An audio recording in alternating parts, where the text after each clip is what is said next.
નમસ્કાર વિદ્યાર્થી મિત્રો, જયેશ કુમાર કે બારિયા આપનું હાર્દિક સ્વાગત કરું છું।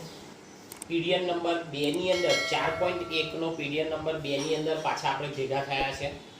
આની અંદર દાખલા નંબર 3 છે। આકૃતિનો ઉપયોગ કરીને આપણે નીચેના 4 પ્રશ્નોના જવાબ આપવાના છે। સમજો કે આ એક સમતલ છે।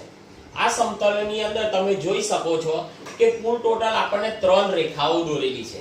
સમજો કે AE રેખા, CO રેખા અને EF રેખા, બરાબર। 3 રેખાઓ આપણને દોરેલી છે અને એની પર બિંદુઓ દર્શાવેલા છે। કયા કયા બિંદુ? તો કે બિંદુ A, બિંદુ B, બિંદુ D, બિંદુ E, બિંદુ F, O અને C બિંદુ, બરાબર છે। આટલા બિંદુઓ શું કરેલા છે? આની પર દર્શાવેલા છે। હવે આ જે રેખાઓ છે એ રેખાઓને આપણે જોવાની છે, એને બરાબર જોઈ લેવાની।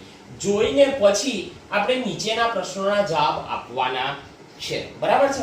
હવે તમે જોઈ શકો છો પહેલો પ્રશ્ન, તમે પણ તમારું પાઠ્યપુસ્તક ખુલ્લું રાખજો, પાન નંબર 75 પર, બરાબર છે। હવે પહેલો પ્રશ્ન છે કે ઈ બિંદુને સમાવતી રેખાઓ આપણે લખવાની છે, બરાબર છે। કે જેની અંદર ઈ બિંદુ આવતો હોય એવી આપણે રેખાઓ લખવાની છે, બરાબર। તો આપણે પહેલા લખીએ, ચાલો જો ઈ બિંદુ આવતી એવી રેખા કઈ? તો કે જો આ એક રેખા AE રેખા, બરાબર, આપણને પહેલી મળી ગઈ AE રેખા કે જેની અંદર ઈ બિંદુ આવે છે, AE રેખા, બરાબર છે। ચાલો બીજી આપણે લખીએ FE રેખા, બરાબર છે। આની અંદર પણ તમે જોઈ શકો છો કે E આવે છે। હવે તમે થોડુંક વિચારો, હવે બીજી કઈ રેખા આવશે? ચાલો બોલો, જો આવે ને BE રેખા, BE રેખા। ચાલો આગળ વિચારો, જો B પછી આપણી પાસે કયું બિંદુ છે? D, તો કે DE રેખા, બરાબર છે। અહીં આપણને શું કીધું? ઈ બિંદુને સમાવતી, તો બધામાં જો તમે ઈ બિંદુ આવે છે, આવડે કે ના આવડે? આવડે ને? પણ ચાલો CE રેખા તમે લખી શકશો? કારણ કે આની અંદર, આ રેખાની અંદર C નથી, બરાબર છે, એટલે આપણે CE આપણે લખી શકીએ નહીં, બરાબર। એટલે AE Rekha, BE Rekha, DE Rekha, FE રેખા, તો કે બધાની અંદર કયું બિંદુ? E બિંદુ આવે છે। હવે તમે જુઓ, એ બિંદુમાંથી પસાર થતી રેખા, કઈ? તો કે બિંદુ A છે। એની અંદરથી કઈ રેખા પસાર થાય છે? આ રેખા પસાર થાય છે। જો સમજો કે આ બિંદુ A છે, એની અંદરથી એક રેખા પસાર થાય છે, તો કે કઈ રેખા પસાર થાય છે? AE રેખા। કઈ રેખા? AE રેખા।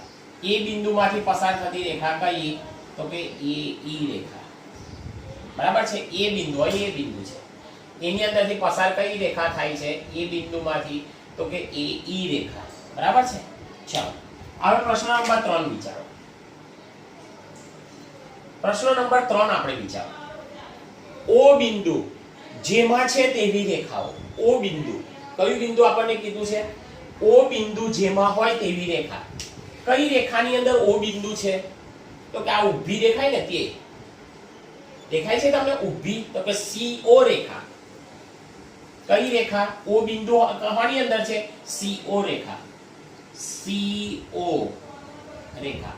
અથવા તમારે OC લખો તો પણ ચાલે, અથવા CO ની જગ્યાએ તમે OC લખશો તો પણ ચાલશે, OC રેખા। આવડે કે ના આવડે? છે એકદમ સહેલામાં સહેલું, આકૃતિ જોઈને જ આપણે જવાબ આપવાના છે, બરાબર। ચાલો આગળનો છેલ્લો પ્રશ્ન, એકબીજાને છેદતી હોય તેવી રેખાની જોડ। ચાલો એકબીજાને છેદતી હોય એટલે આમ ભેગી થવી જોઈએ એવી રેખાઓ કઈ કઈ છે? જોજો મને, ચાલો કહો। એકબીજાને છેદતી હોય એવી રેખા કઈ? તો કે જો CO અને AE કયા બિંદુમાં છેદે છે? B બિંદુમાં। તો આપણે લખીએ, ચાલો CO રેખા અને AE રેખા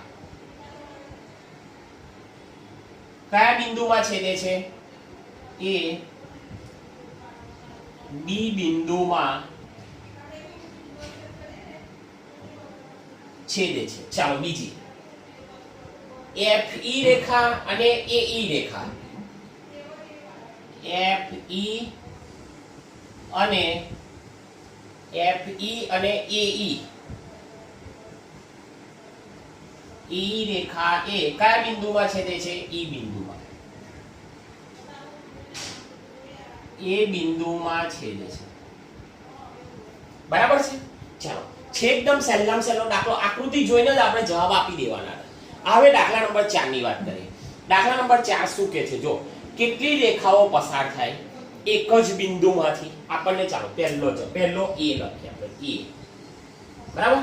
ચાલો મેં એક બિંદુ લખ્યો. આ એક બિંદુ છે. હવે બિંદુની અંદરથી મારે રેખાઓ પસાર કરવાની છે. ચાલો મેં એક રેખા પસાર કરું.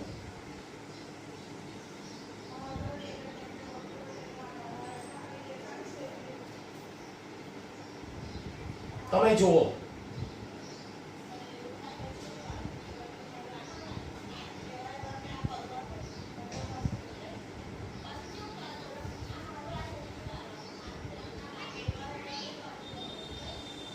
બરાબર. તમે જુઓ એક જ બિંદુની અંદરથી અસંખ્ય રેખા પસાર થાય છે. એટલે આપણે એનો જવાબ લખીશું કે એક બિંદુમાંથી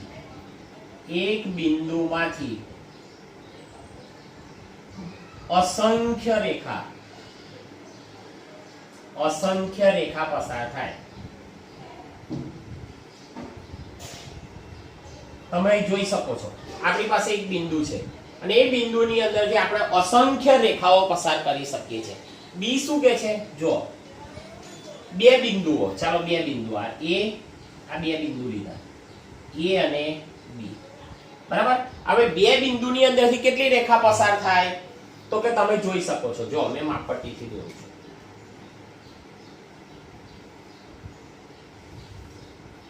બરાબર. તો કે આ બે બિંદુ હતા, બિંદુ A અને બિંદુ B. હવે બે બિંદુમાંથી કેટલી રેખા પસાર થાય? હવે જો મેં કેમ આ ઊભી દોરું ને, ઊભી, તો એક જ બિંદુમાંથી પસાર થાય. અહીંથી આમ દોરું તો એવું એક જ બિંદુમાંથી થાય. એટલે આવું આવે નહીં. બરાબર છે. આપણે બે બિંદુમાંથી પસાર કરવાની છે. તો બે બિંદુની અંદરથી અહીં નામ આપી A અને B. બેની અંદરથી ફક્ત બે બિંદુમાંથી ફક્ત એક જ રેખા પસાર થાય છે. આપણે લખીએ કે બે બિંદુમાંથી માત્ર એક જ રેખા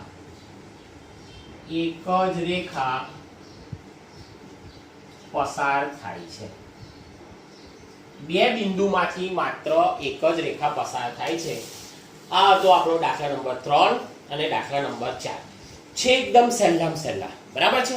હવે આપણે દાખલા નંબર 5 અને દાખલા નંબર 6 ની વાત કરીએ. ચાલો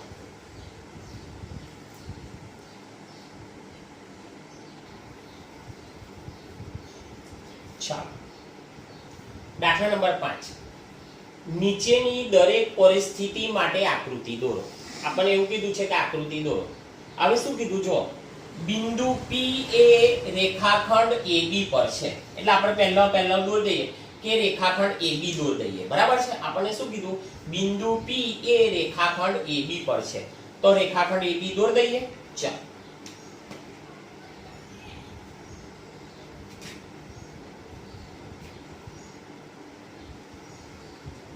મેં રેખાખંડ દોરી દીધો. બરાબર છે. હવે એને નામ આપીશ AB અને શું વંચાય? રેખાખંડ AB. હવે બિંદુ P હોની પર છે? તો કે AB પર છે. એટલે હું અહીં બિંદુ બતાવી દઈશ. બિંદુ P એનો મતલબ એવો થયો કે રેખાખંડ AB પર બિંદુ P છે. બરાબર છે.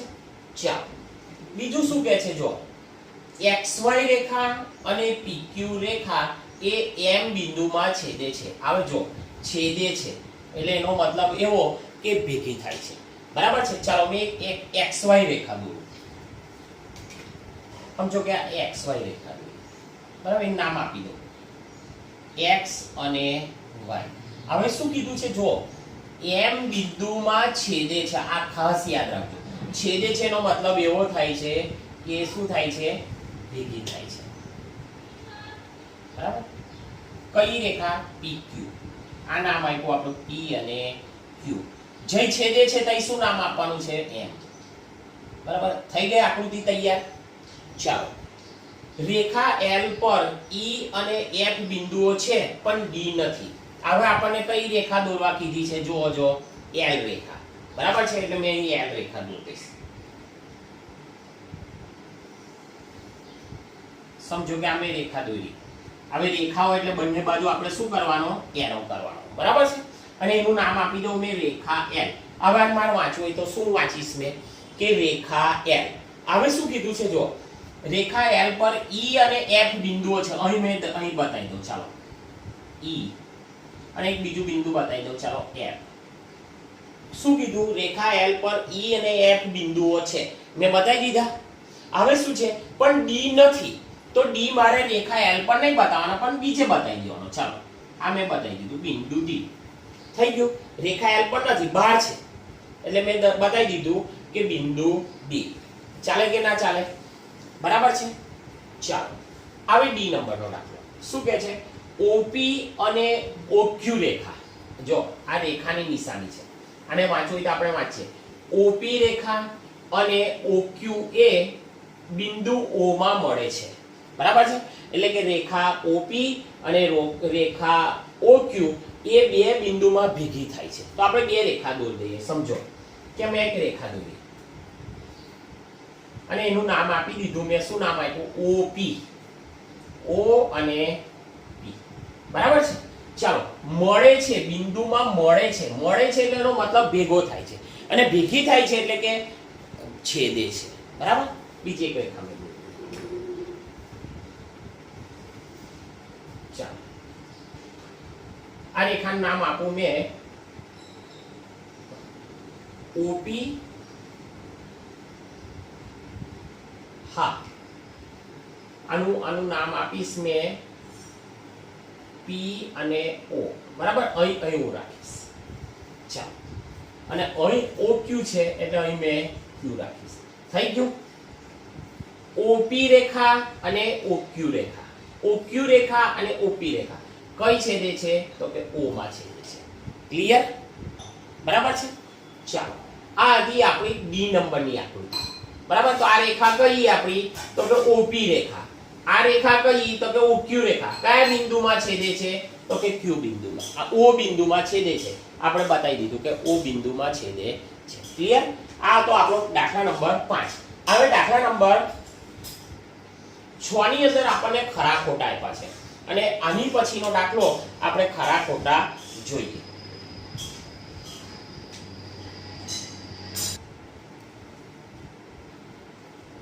ચાલો, દાખલા નંબર 6 શું કહે છે? જો નીચેના વિધાન સાચા છે કે ખોટા તે જણાવો. બરાબર. પહેલું આપણને કીધું છે, જો Q, M, O, N અને P એ MN રેખા પર આવેલા છે. જો MN રેખા, M અને N રેખા. N રેખાને તમારે આ બાજુ જેટલી લંબાવી એટલી લંબાવી શકાય. MN રેખાને તમારે આ બાજુ જેટલી લંબાવી એટલી લંબાવી શકાય. તો Q છે, M છે, O છે, N છે અને P છે. તો MN પરના બિંદુઓ છે. તો આપણું કેવું થયું? સાચું. બરાબર છે. ચાલો, MN છે, પણ MN ને તમારે આ બાજુ જેટલી લંબાવી એટલી લંબાવી શકાય, આ બાજુ લંબાવી એટલી લંબાવી શકાય. એટલે Q, M, O, N અને P એ MN રેખા પર આવેલા બિંદુઓ છે. ચાલો, બીજું M, O અને N એ MN પર આવેલા છે. MN રેખાખંડ પર. તો MN રેખાખંડ. હવે તમે જોઈ શકો છો કે MN રેખાખંડ કઈ છે? MN રેખાખંડ કઈ છે? તો કે અહીંથી તો અહીં સુધીનો. આ જે રેખાખંડ છે અહીંથી તો અહીં સુધીનો MN રેખાખંડ છે. તો MN રેખાખંડ પર કયા કયા બિંદુઓ છે? જોજો, M, O અને N. આટલો રેખાખંડ અહીંથી અહીં સુધી. બરાબર. M, O અને N તો છે. M, O અને N એ MN પર આવેલા છે. MN રેખાખંડ પર આવેલા છે. એટલે એ પણ આપણું કેવું થશે? સાચું. ચલો આગળ. ત્રીજું શું કહે છે? જો M અને N એ MN પરના અંત્ય બિંદુ છે. હવે તમે જુઓ, આ રેખાખંડની આપણને વાત કરે છે. આ રેખાખંડ અહીંથી. બરાબર. એટલે MN રેખા છે, MN રેખાખંડ છે, એનું આ અંત્ય બિંદુ છે, અને આ બાજુ આ અંત્ય બિંદુ. m અને n અંત્ય બિંદુઓ છે એવું કીધું છે. m અને n એ રેખા mn ના અંત્ય બિંદુઓ છે. તો એ કેવું આવશે? સાચું આવશે. હવે તમે જુઓ ડી નંબર શું કહે છે? o અને n એ OP ના અંત્ય બિંદુ છે. o અને n. OP કઈ છે? OP રેખા કઈ છે? ખરે OP રેખાખંડ કઈ છે? તો કે આવી ગયો o અને આ p. આ o અને આ p આટલો વચ્ચેનો રેખાખંડ OP રેખાખંડ. હવે આનું અંત્ય બિંદુ અહીં o છે, આનું અંત્ય બિંદુ અહીં p છે. આપણને શું કીધું છે? જોજો o અને n, o અને n અંત્ય બિંદુ કીધું છે. o અને n આ અંત્ય બિંદુ કીધું છે, પણ p તો રહી જાય છે. તો આના અંત્ય બિંદુ કઈ આવશે? o અને p આવશે. આપણને કઈ આપ્યા છે? o અને n આપ્યા છે. એટલે આ કેવું આવશે? આપણું ખોટું આવશે. કેવું આવશે? ખોટું. ચાલો ઈ નંબર શું કહે છે? જો તમે પણ તમારું પાઠ્યપુસ્તક ખોલું રાખજો. m એ qo નું અંત્ય બિંદુ છે. m એ q કઈ છે? q અને o. અહીંથી આ q અને આ o એટલે આ રેખાખંડ આવ્યો. આ દેખાય તમને? આ તો આનું અંત્ય બિંદુ q છે, આનું અંત્ય બિંદુ o છે. આપણને કયું આપ્યું છે? m. એટલે આપણને કેવું આવશે? ખોટું. બરાબર છે. ચાલો એની પછીનો શું છે? f છે. f શું કહે છે? જો m એ OP પરનું બિંદુ છે. OP કઈ છે? OP કિરણ પરનું બિંદુ છે. f શું કહે છે? m એ OP કિરણ, OP નહીં સોરી, f એ QP, m એ QP કિરણ પરનું બિંદુ છે. બરાબર? એવું આપણને f કહે છે. તો સમજો f એટલે QP કઈ છે? તો કે આવી q અને અહીંથી આમ થશે, આવું અહીં આવશે આ અંત્ય બિંદુ q અને આવશે p. આ કિરણ છે, અહીંથી મેં બતાવ્યું. જો QP કિરણ અને કયું બિંદુ કીધું છે? જો તમે m. તો m છે, આવી ગયો m. તો આ કેવું થશે? f નંબરનું આપણું કેવું થશે? સાચું થશે. f પછી g જો OP અને QP. OP કઈ છે? OP અને બીજું કયું છે? જો OP અને QP. OP અને QP એ થી ભિન્ન છે. તો કે હા, સાચી વાત છે, અલગ અલગ છે. બરાબર છે? એટલે એ પણ શું થશે? આપણું સાચું આવશે. કઈ રીતે હું તમને સમજાવું કે દાખલા તરીકે સમજો કે આની અંદર આપણને OP કીધું છે, એટલે આ કિરણ થયું OP, અહીંથી અહીં સુધીનું, અહીંથી અહીં સુધીનું. અને QP એટલે કઈ સુધીનું થશે? Q અને P. અહીં Q અને અહીં P. બરાબર છે? તો આ બંને અલગ અલગ છે, ભિન્ન કિરણો છે. તો કે હા, ભિન્ન કિરણો છે. કારણ કે તમે જો OP કિરણ છે એની અંદર વચ્ચે કયું એક જ બિંદુ આવેલું છે? n. જ્યારે QP કિરણ છે એની અંદર m, o અને n એ ત્રણ બિંદુઓ આવેલા છે. એટલે આ કેવા કહેવાય? ભિન્ન છે. કેવા કિરણ છે? ભિન્ન કિરણ છે. એટલે આપણું કેવું આવશે? એ સાચું આવશે. હવે તમે જુઓ OP કિરણ અને OM કિરણ એ સમાન છે. બરાબર છે? OP કિરણ અને OM કિરણ સમાન છે. તો કે ના, OP કિરણનું અંત્ય બિંદુ O છે અને એ કિરણ કઈ બાજુ જાય છે? આમ જાય છે. જ્યારે OM કિરણનું અંત્ય બિંદુ O છે પણ એ કઈ બાજુ જાય છે? આ બાજુ જાય છે. એટલે વિરુદ્ધ કિરણો છે. બરાબર છે? એટલે આપણું કેવું આવશે? આ ખોટું આવશે, સરખા નથી. ચલો OM કિરણ અને OP કિરણ વિરુદ્ધ કિરણ નથી. ચલો OM કઈ છે? તો કે આવી ગયું આ O અને M આવી ગયું આ બાજુ.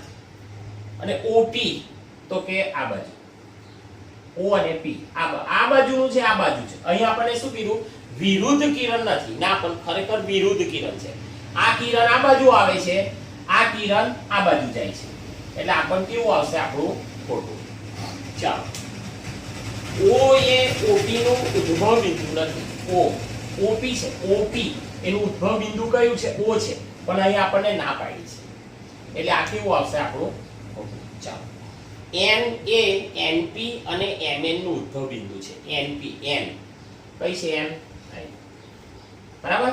ચાલો np કઈ છે તો કઈ બરાબર અને mn બંનેનું ઉદ્ભવ બિંદુ કયું છે તો કે n છે. બરાબર છે. એટલે આ કેવું આવશે આપણું સાચું. ચાલો સ્વાધ્યાય 4.1 અહીં પૂરું થાય છે. એકદમ સહેલામ સહેલું પ્રકરણ છે. ધ્યાનથી આપણે થોડુંક સમજવાની જરૂર છે. વિડિયો ધ્યાનથી જોજો. તમારું પાઠ્યપુસ્તક પણ સાથે રાખજો. વિડિયો જોયા પછી તમારે જાતે વિચારવાનું છે અને જાતે દાખલા ગણવાનો પ્રયત્ન કરવાનો છે. બરાબર છે. ફરીને ફરી હું તમને કહું છું કે ગણિત જેવો સહેલામાં સહેલો વિષય કોઈ જ નથી. ગણિતની અંદર તમારે 100 માંથી 100 માર્ક લાવવા હોય તો પણ તમે લાવી શકો છો. બરાબર છે. પણ એક જ બાબત કે ગણિતની અંદર મહાવરાની જરૂર છે, એટલે કે પ્રેક્ટિસની જરૂર છે. બરાબર છે. જેટલી તમે વધારે પ્રેક્ટિસ કરશો એટલું ગણિત તમને વધારે આવડશે. બરાબર. ચાલો ઓકે બાય.